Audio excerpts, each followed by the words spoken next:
আরে খালা কেমন আছো তুমি?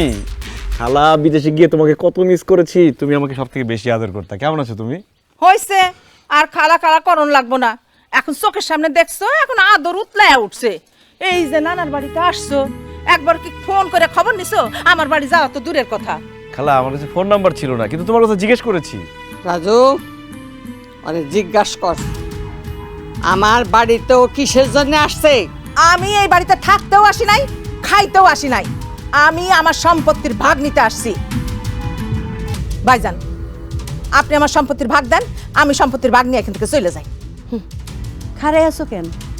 তোমার বোন তার বাপের রাজপ্রাসাদ হয়ে গেছিল, ওইটার ভাগ বুঝাই নিতে আসছে, তারে ভাগ বুঝাই দাও। অসম্ভব। আমি আমার বাপের সম্পত্তির এক কণাও অরে দিব না। কেন দিবেন না? আপনি কি বাপের একা পোলা? আমি সম্পত্তির ভাগ পাই না? আমি বাপের মাইয়া না? আপনি সম্পত্তির ভাগ দিবেন, নাইলে কিন্তু খুব খারাপ হয়ে যাইব। তুই কি খারাপ করবি কর, আমি দেখতে চাই। আমি তোরে এক কানা করিও সম্পত্তির ভাগ দেব না। কেন আপনি সম্পত্তির ভাগ দিবেন না? একলা একলা সমস্ত সম্পত্তি হাতায় নিয়ে ধান্দা করতেছেন, তাই না? সেটা হইব না। আপনি আমার মায়ের যত সম্পত্তি ব্যাপার সমস্ত সম্পত্তি বুঝাই দিবেন, তা নইলে কিন্তু আপনার কাছ থেকে জোর করে সমস্ত সম্পত্তি আদায় করে লয়ে যাবো। এই বেদ্যপ কামরুল, একদম চুপ। জোর করে সম্পত্তি নিবি না? নে, খারে রুসুসকে জোর করে সব সম্পত্তি নিয়ে যা। দেখি তোর শরীরে কতখানি শক্তি হয়েছে, জোর হয়েছে। ভাবি কি শুরু করলা তোমরা? আমি না, তুই মাত্র আসলি, একটু বিশ্রাম নে, এসব কথা নিরিবিলিতে বলা যাবে। চল ঘরে চল। না, আমি নিরিবিলিতে কোনো রকম কোনো কথা বলবো না। আমি আমার সম্পত্তির ভাগ চাই। ভাইজান, আপনি আমার সম্পত্তির ভাগ দেন, আমি সম্পত্তির ভাগ নিয়ে এখান থেকে চলে যাই। থাপড়া তো দাঁত ফলা দেবো আমি। সম্পত্তির ভাগ চাস? হ্যাঁ, কত বড় সাহস! এই, তোর কারণে আমার বাপ মরছে, তুই একটা ফাউল পোলার লগে ভাই গেছিলি, তোর কারণে আমাদের পরিবারের মান সম্মান সব গেছে। তোরে তো আমি আমার বোনই মনে করি না। তোর জীবনে সম্পত্তির এক কানা করি আমি দেবো না। তুই বেরো, বেরো এখান থেকে, বেরো। না, আমি সম্পত্তির ভাগ না নিয়ে এই বাড়ি থেকে বাইর হব না। সম্পত্তির ভাগ আমার দিতেই হইব। তোরে আমি এই মামা, তোরা কি শুরু করলি? হ্যাঁ, কান খুলে শুনে রাখ, আমি বাইচা থাকতে আমার স্বামীর সম্পত্তির কোনো ভাগাভাগি হইব না। তুমি বাইসা থাকতেই দেখো আমার সম্পত্তি দিতাছে না, আর তুমি মইরা যাওয়ার পরে তোমার পোলা কি আমার সম্পত্তি দিব? ও তো বাড়িতেই ঢুকতে দিব না। সম্পত্তি দেওয়া তো দূরের কথা, আমি আমার সম্পত্তির ভাগ নিয়ে তারপরে এখান থেকে যাব, তার আগে এই বাড়ি থেকে আমি যাব না।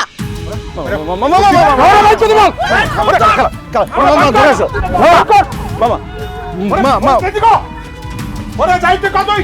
আচ্ছা মামা।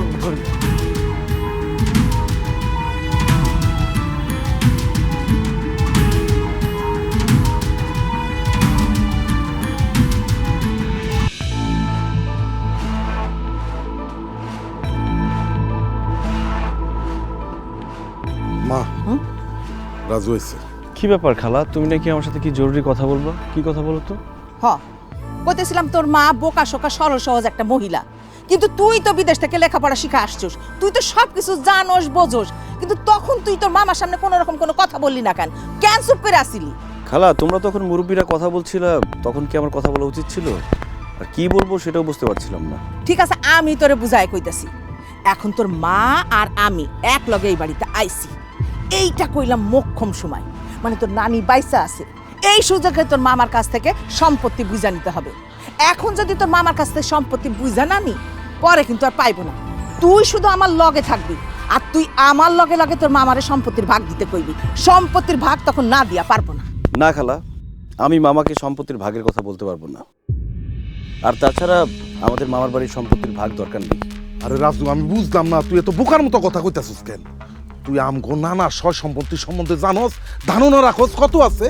হ্যাঁ, আর বাজারের মধ্যে 3-4টা দোকান, আশেপাশে জায়গা জমির কি অভাব আছে? সবই তো আমগো নানার। তারপরে বাড়ির পাশে যে পুকুর নলা, সবই তো আমগো নানার। শোন, এখন যদি আমরা নানার সম্পত্তির ভাগ বাটোয়ারা করতে পারি এবং আমরা পাই, তাহলে কি বুঝতে পারতেছস হাতে আমগো কাছে কত টাকা পয়সা চলে আইব? আর একটা জিনিস খেয়াল করছস, আমার মায় আমি বাড়িতে আউনের পরে মামা মামি আমগুলো কেমন আচরণ করতেছে? আরে নানি মইরা যাওনের পরে আমগো মামা মামি আমগো খবর লইব না আমরা বাইচে আছি না মইরা গেছি, খাইছি না না খাইছি, আমগরে তো এই বাড়িতে ঢুকতে দিব না। দেখ কামরুল, আমি মামার কাছে সম্পত্তির ভাগ চাইলে মামা কষ্ট পাবে, আমি মামার মনে কষ্ট দিতে পারবো না। এতে কষ্ট পাওয়ার কি আছে? আমি তো আমার ভাইয়ের সম্পত্তির ভাগ চাইতেছি না, আমি চাইতেছি আমার বাবার সম্পত্তির ভাগ, যার দাবিদার আমরা সবাই। আমাদের এই সম্পত্তির ভাগ দিতে হবে, আইনত আমরা এই সম্পত্তি পাই। বাবা তুই শুধু আমার সাথে থাকিস, হ্যাঁ? আমরা যদি সম্পত্তিটা পাওয়া যায় না, তাইলে গোপনে আমি তোর 50,000 টাকা দিব, কেউ জানবো না বাবা। আমি না কি রে, কি করতেছিস তুই? তোর লজ্জা হয় না? হ্যাঁ, রাজুকে কি বলতেছিস এসব? আমার ছেলেকে আমার ভাইয়ের সম্পত্তির ভাগ চাইতে বলতেছিস? তুই কি মামা ভাগ্নের সম্পর্ক নষ্ট করতে আসছিস? আমি না, খবরদার আমার ছেলের মাথায় এসব উল্টাপাল্টা বুদ্ধি দিবি না। তুই কি আমার মেয়ে? হ্যাঁ, তোরে আমি পেঁচে ধরছিলাম। হ্যাঁ, হায় হায় রে, এখন মনে হইতেছে জন্মের পর কেন তোরে আমি মাইরে ফেলালাম না, তাইলে তো আজকে আমার এইসব দেখতে হইতো না, এইসব শুনতে হইতো না। আল্লাহ, তুমি আমারে কেন অন্ধ করে দিলে না? কেন আমারে এইসব কানে তালা লাগাই দিলে না?